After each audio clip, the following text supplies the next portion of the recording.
पीने का? हाँ लाता हूँ।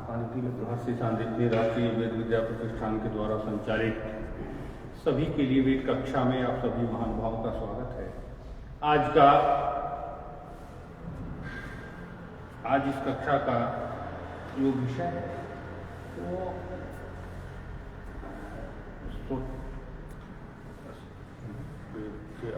वेदों के आलोक में स्वतंत्रता, समानता और बंधुत्व, ये तीनों इतना महत्वपूर्ण विषय है।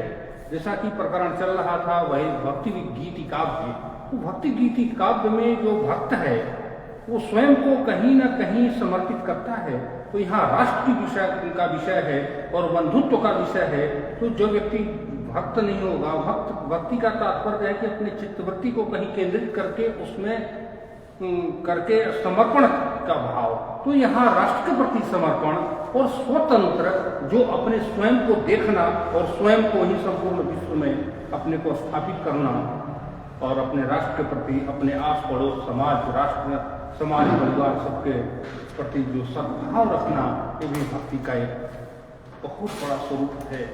और इस स्वरूप के पर वैदुष्यपूर्ण व्याख्यान आज होगा। इसके निष्णात विद्वान, समाजशास्त्र के निष्णात विद्वान डॉक्टर प्रकाश प्रपन्न त्रिपाठी जी हमारे बीच उपस्थित हैं। मैं बहुत आदरपूर्वक, सम्मान से, प्रणव भाव से आपसे प्रार्थना करूंगा कि इस महनीय विषय पर अपने व्याख्यान करने की कृपा करें।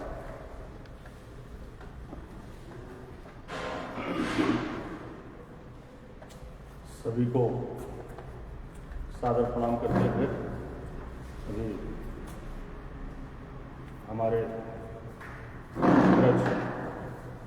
डॉक्टर कुल बिहारी जी ने विषय से आपको परिचित कराया है।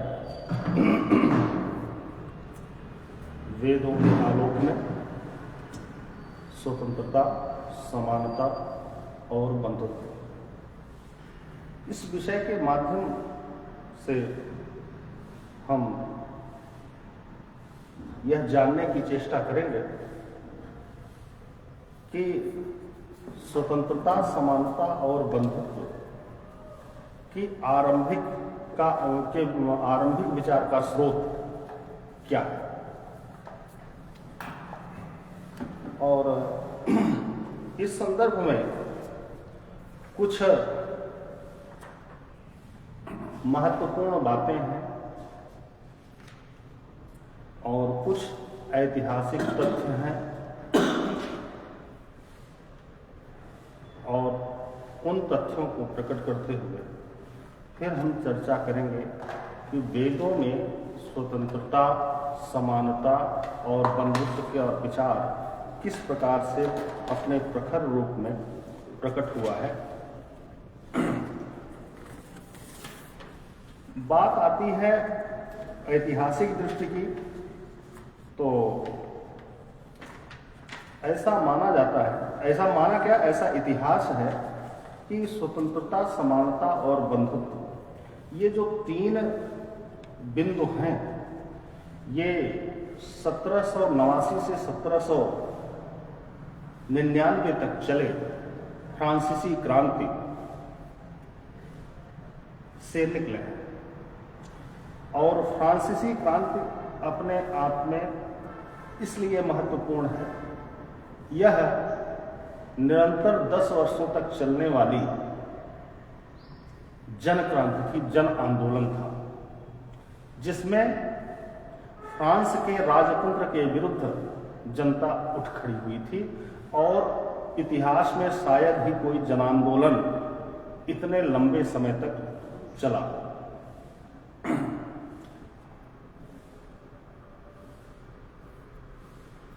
ऐसा विद्वानों ने कहा है कि यह स्वतंत्रता, समानता और बंधुत्व उसी क्रांति की उपज है। इस क्रांति में सबसे बड़ा जो योगदान था उसमें मध्यम वर्ग और किसानों का था, फ्रांस के मध्यम वर्ग और किसानों का। तो फ्रांस के मध्यम वर्ग में अनेक दार्शनिक, वकील और डॉक्टर शामिल थे और इनमें विचारों की श्रृंखला में जो दो बड़े नाम आते हैं वो वॉल्टेयर और रूसो का नाम आता है, जीन जैक्स रूसो। इन्होंने अपने लेखों से पूरे देश की जनता को आप्लावित किया। रूसो ने स्वतंत्रता के संदर्भ में कहा, मनुष्य स्वतंत्र पैदा हुआ है लेकिन सर्वत्र जंजीरों से जकड़ा हुआ है।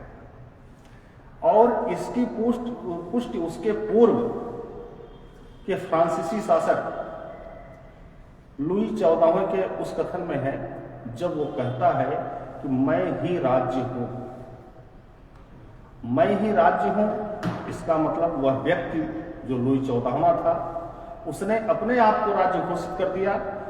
और राज्य की अगर परिकल्पना भारतीय दृष्टि में से देखी जाए तो राज्य का अर्थ लोक कल्याणकारी संस्था है। तो राज्य का अर्थ अब, लेकिन लुई की भाषा में राज्य का अर्थ परिवर्तित हो गया। अब वो लोक कल्याणकारी संस्था न होकर के राज कल्याणकारी संस्था हो गई। और फिर इस दिशा में जब फ्रांस में काम होने लगे, जिसका सर्वाधिक प्रभाव वहां के कृषक और मध्यम वर्ग पर अधिक पड़ा। और इसी बीच एक और महत्वपूर्ण बात उभर कर सामने आई, जिसमें चर्च और पोप और फ्रांस के या संपूर्ण यूरोप के राजतंत्र से जो संघर्ष आरंभ हुआ, और इस संघर्ष में, इसी संघर्ष के बीच में फ्रांस में जन क्रांति हुई। और उस क्रांति के समय से ही एक बात और निकल कर आई, जिसे कहा जाता है सेक्युलर। और सेक्युलर का जो अनुवाद किया गया, हिंदी ट्रांसलेशन किया गया, वो हो गया पंथ निरपेक्ष। पहले तो धर्मनिरपेक्ष कहा जाता था, फिर पंथ निरपेक्ष हुआ। जब धर्मनिरपेक्ष को विद्वानों ने भारत में अलग अलग रूप से विभिन्न रूपों में परिभाषित किया, उसके विराट स्वरूप का उद्घाटन किया, तो कहा भाई ये धर्मनिरपेक्ष नहीं, ये पंथ निरपेक्ष है। तो अब उस पंथ निरपेक्ष की बात वहीं से आरंभ हुई, और स्वतंत्रता, समानता और बंधुत्व का भी विकास वहां से आरंभ होता है। अब इस दृष्टिकोण में हम आते हैं वेदों की तरफ। जब हम वेदों की बात करते हैं, हम सभी जानते हैं वेद 4 हैं, ऋग्वेद, यजुर्वेद, सामवेद और अथर्ववेद। ऋग्वेद विचार प्रधान है, जहां से विविध प्रकार के विचारों की उत्पत्ति हुई, वो मूल स्रोत है विचारों का। उसके बाद सामवेद ज्ञान का द्योतक है, ज्ञान देने वाला। उसके बाद यजुर्वेद कर्म प्रधान है, जिसमें कर्म करने की बात की जाती है कि आपके अंदर विचार आते हैं तो उन विचारों को आप कैसे कर्म रूप में परिणित करें और उसका प्रभाव क्या होगा, किस प्रकार से होगा। और उसके बाद अथर्ववेद उन सभी कर्मों के परिणाम स्वरूप विचार, ज्ञान और कर्म का समुच्चय अथर्ववेद में समाहित कर दिया गया, और जो आगे के जीवन के लिए सभी के लिए एक मार्गदर्शक का काम करने लगा। और इस आधार पर भारतीय संस्कृति विकसित हुई। तो ऋग्वेद में अनेक मंत्रों में राजा को जन कल्याण करने के लिए उपदेश किया गया। ऐसे अनेक मंत्र हैं जिनमें कहा गया ऋग्वेद में भी कि राजा जो है जन कल्याण के कार्यों को करे। तो राजपद का मूल, भारत में राजपद का मूल उद्देश्य ही जन कल्याण करना है। अब रही बात विचारों की, तो विचारों की श्रृंखला में एक विद्वान हीगल हैं। हीगल ने कहा कि हमारे मन में जो विचार उठता है वो इस संसार में है। अगर कोई विचार हमारे मन में, ऐसा कोई विचार हमारे मन में नहीं उठता तो उसका अस्तित्व भी इस संसार में नहीं है। उनके भी इस कथन के आलोक में जब हम बात करते हैं तो ऋग्वेद में सभी विचारों का मूल स्रोत निहित है, चाहे वो शासन की व्यवस्था हो, चाहे आध्यात्म हो, चाहे ज्ञान हो, उन सब का स्रोत ऋग्वेद है वैचारिक रूप से। अब बात आती है स्वतंत्रता की, तो ये सब जो है फ्रांसीसी क्रांति से हुआ। तो फ्रांसीसी क्रांति से अब लोग कह देते हैं, लेकिन यह कहना बहुत समीचीन नहीं है, क्योंकि हमारे यहाँ समानता के संदर्भ में अनेक ऐसे तथ्य हैं जो जिनका उपदेश हमें वेद करते हैं। जैसे ऋग्वेद का एक बड़ा प्रसिद्ध मंत्र है, संगच्छध्वं संवदध्वं समो मनांस जानताम देवा भागे यथा पूर्वे संजाना नाम उपासते।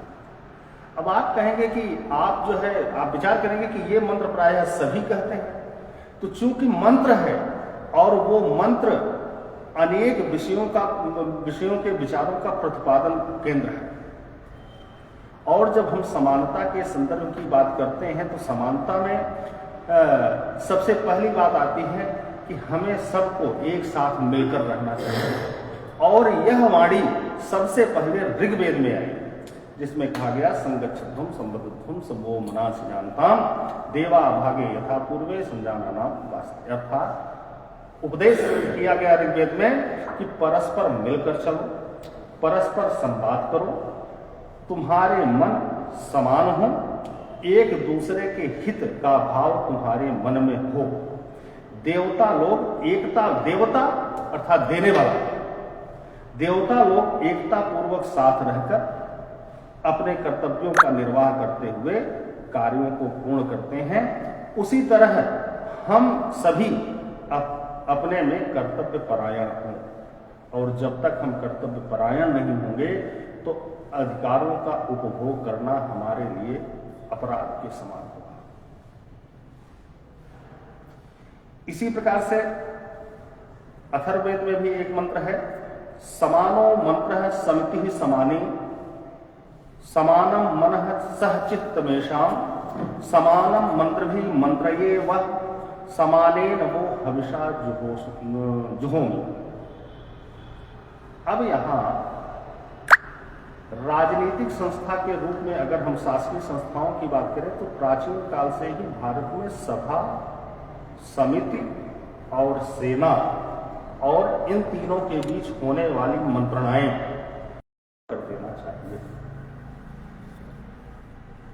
एक और मंत्र ऋग्वेद का आता है, समानी व आकुति समाना हृदयानि वह समानमस्तु वो मनो यथा व सुसहास। अर्थात आपका अध्यवसाय, आपका जो कर्म है और संकल्प समान हो, सभी का हृदय और मन समान हो, यही आपको उत्तम और विजयी बनाएगा। ऐसा ऋषि हमारे यहाँ राजा से लेकर जनता तक, प्रजा तक सबको यही उपदेश करता है। आप मन, वचन और कर्म से आपका जो संकल्प हो वो समान हो, और तभी समानता स्थापित हो सकती है समाज में। एक मंत्र में तो पशु पक्षियों के लिए भी समानता का विचार किया गया।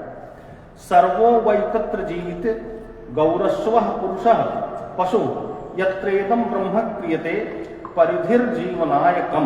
अर्थात जहां ब्रह्म ज्ञानियों का चिंतन है वहां पर गौ, अश्व, स्त्री, पुरुष आदि अपने कर्तव्य अकर्तव्य के ज्ञान से युक्त अपने जीवन की परिधि में निवास करते हैं। जो पशु हैं, जिसमें अश्व हैं, गौ हैं, श्वान हैं, पुरुष हैं, स्त्री पुरुष सभी हैं, ये सब अपने कर्तव्य और अकर्तव्य के ज्ञान से युक्त होकर हमें क्या करना है, क्या नहीं करना है, अपने इस ज्ञान से युक्त होकर जब एक अपने सीमा क्षेत्र में निवास करने लगते हैं, रहने लगते हैं, तो वह समाज सदैव समानता का ही पोषण करता है। अगर हम उस अपने सीमा को नहीं समझ पाए, सिर्फ अधिकारों की ही बात करते हैं, तो हमारा समाज कभी भी समान रूप से स्थापित नहीं हो सकता। और इसके उदाहरण आज देश भर में उस कर्तव्य पथ पर हम आगे बढ़े। इसलिए आज जो समानता का मूल बिखरा हुआ है, तो हम वेदों के प्रति विरत हो गए, इसलिए इन उपदेशों को देश में विस्मृत कर दिया गया। इसीलिए आज जो असुरक्षा का भाव समाज में फैला है, उसका मूल कारण यही है कि हम अपनी परिधि को भूल गए हैं, अपने कर्तव्यों को भूल गए हैं, हमें क्या करना है क्या नहीं करना है उसको भूल गए हैं। इसलिए सामाजिक असमानता उभर रही है और उसके सामाजिक असमानता उभरने से समाज में असुरक्षा का माहौल खड़ा हो रहा है। आगे कहा गया, जो लोग कहते हैं ऊंच नीच की बात, तो वेद तो पहले से घोषणा किया है, अज्येष्ठासो अकनिष्ठासो एते तम भ्रातरो वाविध सौभगाय युवा पिता सुपारुद्र येषां सुदीर्घा प्रश्न सुदिना मरुद्भ्य। प्रपंच में कोई बड़ा नहीं, कोई छोटा नहीं। प्रपंच अर्थात संसार में न कोई बड़ा है न कोई छोटा है, हम सब परस्पर भाई हैं। हम सब ऐश्वर्य प्राप्ति के लिए, ऐश्वर्य प्राप्ति सुख की प्राप्ति, वास्तविक सुख की प्राप्ति के लिए मिलकर प्रयत्न करते हैं। इन सब का पिता स्वयं रुद्र परमात्मा ईश्वर है। इनके लिए स्वादिष्ट दुग्ध देने वाली माता स्वयं प्रकृति है। इसलिए गाय को भी हमारी संस्कृति में प्रकृति स्वरूप ही माना गया और उसकी गो को माता कहा जाता है। समानता के संकेत अथर्ववेद में मिलते हैं। कहा गया, असंबाधम बद्धतो मानवानाम यस्या उद्वतः प्रवतः समम बहु नाना वीर्या औषधीर्या बिभ्रति पृथ्वी न पृथताम राध्यताम न। अर्थात जिस भूमि में रहने वाले मनुष्य में किसी के लिए भी ऊंच नीच का भाव नहीं है, वह पृथ्वी नाना प्रकार के वीर्य, बल और औषधियों का भरण पोषण करती है। वह मातृभूमि जीवन में हमें परस्पर सद्भाव से रहने में सहायक हो, ऐसी प्रार्थना ऋषि यहां करता है। सीधा यहां संकेत कर दिया गया मंत्र रूप में कि जिस समाज में ऊंच नीच का भेदभाव होगा, वह समाज में, उस समाज में कभी समानता स्थापित नहीं हो सकती। वहां उस समाज का कभी विकास नहीं हो सकता, उस राज्य का कभी विकास नहीं हो सकता। और यहां जो कहा गया है, यहां राजा के लिए कहा गया है। राजा की दृष्टि में, शासन व्यवस्था की दृष्टि की बात की गई है कि शासन व्यवस्था की दृष्टि में अगर ऊंच नीच का भेदभाव होगा, जिस राज्य में, भूमि के जिस भूखंड में, जिस राष्ट्र में, वह राष्ट्र कभी उत्थान नहीं होगा। तो ये तो समानता की बात हो गई। स्वतंत्रता की बात अगर करें तो स्वतंत्रता अपने तंत्र के अधीन, अपनी व्यवस्था के अधीन रहना, यह स्वतंत्रता है। लेकिन सामान्यतः स्वतंत्रता की जब बात आती है तो उसका आशय स्वच्छंदता से ले लिया जाता है। हमें कोई रोक नहीं, कोई टोक नहीं, और यह समाज को विराट विकृत की ओर ले जाता है। जब यह भाव स्वतंत्रता के संदर्भ में स्वच्छंदता आ जाता है लोगों में, तब अब तो स्वतंत्रता का भी स्रोत वेद है। संकेत किया गया, नो मित्रो वर्णो अरेमा नस्तमने तो काय गरीबो दधंतो सुगानो विश्वासुपथानि संतु युवाम पात स्वस्ति भी सदानः। मित्र, वरुण और आर्यमन हमें हमारी प्रजाओं और संतानों के लिए स्वतंत्रता और निवास स्थान देकर रक्षा करें। ये सभी देवता हैं। उनसे ऋषि ने प्रार्थना किया कि हमारी प्रजाओं संतानों को स्वतंत्रता प्रदान करें, अपनी एक व्यवस्था में रहने की अनुमति प्रदान करें और निवास स्थान देकर हमें कृतज्ञ करें, हमारी रक्षा करें, हमें यात्रा करने के लिए सभी उचित और अच्छे मार्ग मिले। अब यहां देखिए, जो उचित और अच्छे मार्ग की बात की गई है, सद्मार्ग की बात की गई है, सत्कर्म की बात की गई है। हे भगवान, हमें आशीर्वाद के साथ हमेशा के लिए आप सुरक्षित रखें। ये स्वतंत्रता है। जहां हमें अपने कर्तव्य का बोध हो तब वहां पर स्वतंत्रता सार्थक होती है। अगर कर्तव्य का बोध नहीं होगा, अगर आपको तब स्वतंत्र कर दिया जाएगा, तब आप सिर्फ समाज में स्वच्छंद होकर के आपराधिक वृत्ति में संलग्न हो जाएंगे, क्योंकि आपने अपने कर्तव्य का बोध नहीं किया और स्वतंत्रता को अलग रूप में परिभाषित कर लिया, अपने स्तर पर परिभाषित कर लिया। वाक स्वतंत्रता विषयक सिद्धांत की पुष्टि करते हुए अथर्ववेद में कहा गया, ये ग्रामा यदरण्यम याह सभा अधिभूम्याय ये संग्रामा समितयस्ते चारुवदेम तत्। अर्थात इस पृथ्वी पर जितने गांव, जंगल एवं सभाएं हैं, अतिथियों का समूह और प्रशासकों की समितियां हैं, सभी स्वतंत्र रूप से सुखद एवं सुंदर वाणी बोले। सभा एवं समिति, इनका वेदों में अनेक बार उल्लेख आया है, जो ये सिद्ध करते हैं कि भारत की प्रशासनिक परंपरा में सबसे पुरानी इकाई ये सभा और समितियां थी, जो जिन्हें आज हम संसदीय शासन व्यवस्था के अंतर्गत लोकसभा, राज्यसभा, विधानसभा और विधान परिषद के रूप में समझ सकते हैं। आगे कहा गया, जन बिभ्रति बहुधा विवाचा सन्नानां धर्माणाम पृथ्वी यथौकशम सहस्रधारा द्रविणस्य मेधा दुहा ध्रुवे बधेन स्फुरन्ति। अर्थात हे पृथ्वी, आप अनेक स्थानों में लोगों को धारण करने वाली हो। आज हम जानते हैं कि पूरे विश्व की जनसंख्या जो 784 करोड़ से ऊपर है, वह जो है पृथ्वी के 7 भागों में निवास करती है, जिन्हें हम महाद्वीप के नाम से जानते हैं।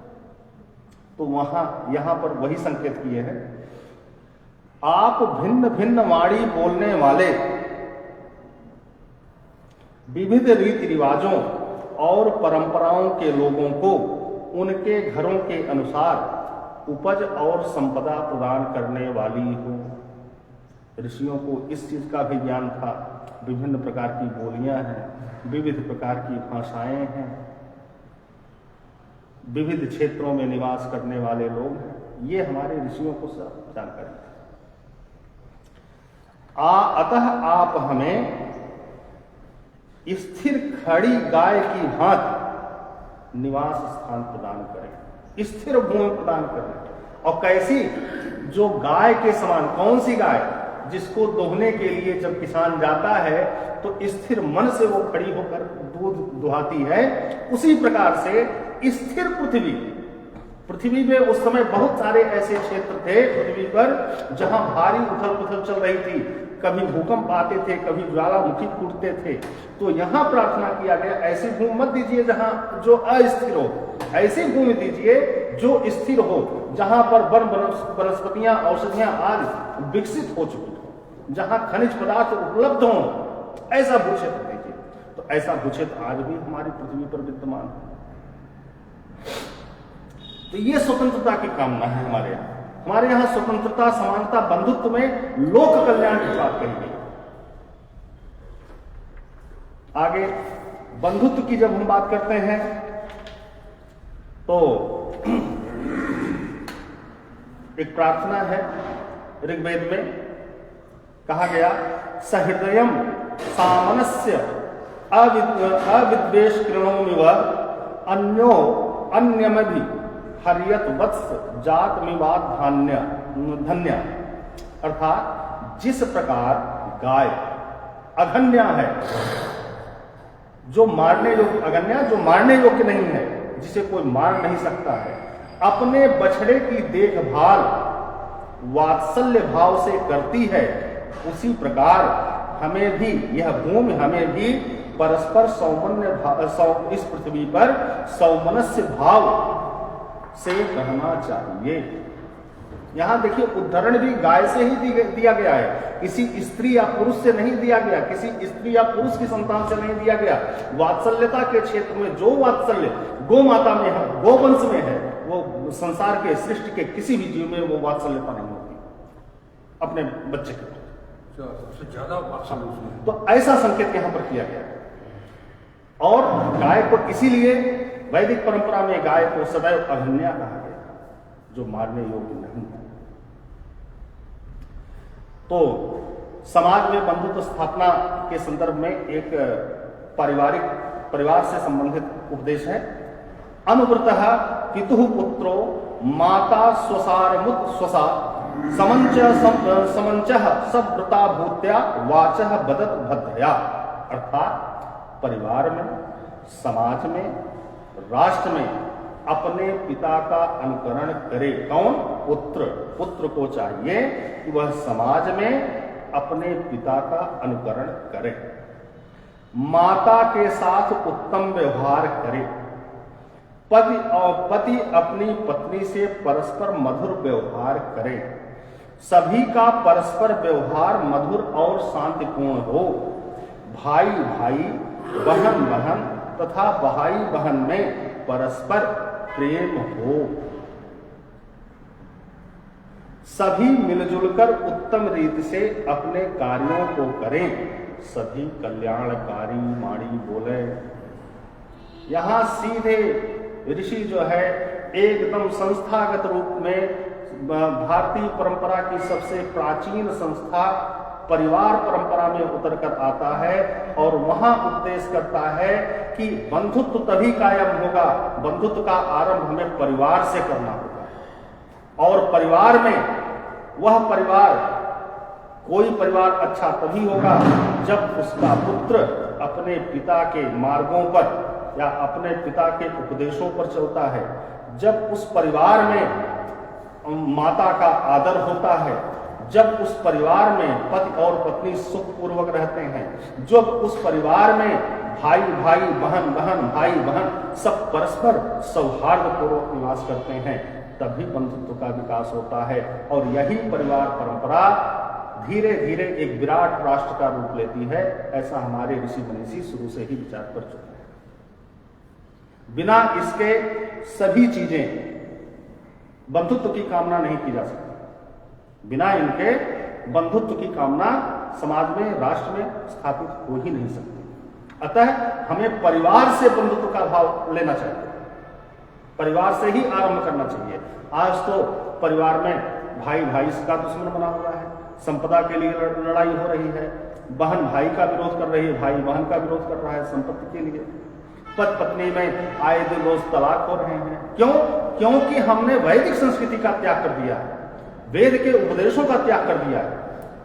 क्योंकि अथर्ववेद का यह मंत्र है, अथर्ववेद में वो चीजें आई हैं जो व्यवहार रूप में लागू हो चुकी थी, जो व्यवहार रूप में समाज में लागू हो चुकी थी। विचार रूप में ऋग्वेद में आया और कर्म के रूप में वो समाज में आरंभ हो गई थी, यज्ञ कर्म के रूप में, और उसके बाद अथर्ववेद में उन्हीं का विश्लेषण किया गया। तो ऐसा हमारे ऋषि, आज जो हम असफल हो रहे हैं, हमारा राष्ट्र असफल हो रहा है, हमारा परिवार असफल हो रहा है, हमारा समाज बिखर रहा है, उसका मूल कारण कि हम वैदिक संस्कृति से अलग हो गए हैं। तो आगे एक मंत्र है यजुर्वेद में, फिर इसके लिए फिर ऋषि उपदेश करते हैं, कहते हैं धृते दृहम मां मित्रस्य मां चक्षुषा सर्वाणि भूतानि समीक्षन्ताम, मित्रस्याहं चक्षुषा सर्वाणि भूतानि समीक्षे, मित्रस्य चक्षुषा समीक्षामहे। अब तुम द्रोह करने वालों के प्रति द्रोह मत करो।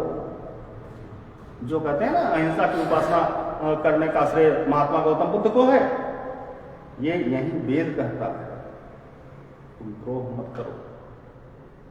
अगर कोई तुम्हारे प्रति द्रोह कर रहा है, उसके प्रति भी तुम द्रोह मत करो। विचार करो कि सभी मुझे मित्र की दृष्टि से देखें। ऐसे कर्म करो कि लोग स्वतः तुम्हारी मित्रता को स्वीकार करें और तुम्हें मित्र के समान देखें। मैं सभी को मित्र की दृष्टि से देखूं, मैं भी, हमें लोग मित्र की दृष्टि से देखें और मैं भी सभी को मित्र की दृष्टि से देखें। हम सभी परस्पर मित्र की भांति रहें। यही तो बंधुता है। इसीलिए कहा जाता है कि जब पिता का जूता बेटे के पांव में आने लगे तो पुत्र मित्र के समान हो जाता है पिता के लिए। ये हमारी परंपरा है। तो इस प्रकार से हम देखते हैं कि स्वतंत्रता, समानता और बंधुत्व का जो विचार है, यह किसी विदेशी विचार नहीं है। इसकी प्राचीनता और इस विचार की उपज का स्रोत वेद है, और वेदों में संसार का कोई ऐसा विचार नहीं है जो आपके मन में उठता हो और वो वेदों में न हो। तो इस आलोक में मैं यह बार बार कहना चाहूंगा, स्वतंत्रता, समानता, बंधुत्व जैसे विषय विचार का मूल स्रोत, मूल केंद्र वेद हैं, और उन वेदों के उपदेशों का विश्व के जिन जिन भागों पर प्रभाव पड़ा, उन सभी ने इस चीज को माना और स्वीकार किया, और अपने में सुधार करने का इन्हीं के माध्यम से प्रयास हुआ। और 1789 से 1799 के बीच जो भी फ्रांस में क्रांति हुई, 10 वर्षीय जन आंदोलन हुआ, उसका मूल स्रोत, उनके मूल आधार वेदों से उपजे विचार थे, जिसको जनता जान चुकी थी, जिसको वहां के विचारक समझ चुके थे। और इसी के साथ मैं अपनी वाणी को विराम देता हूं। बहुत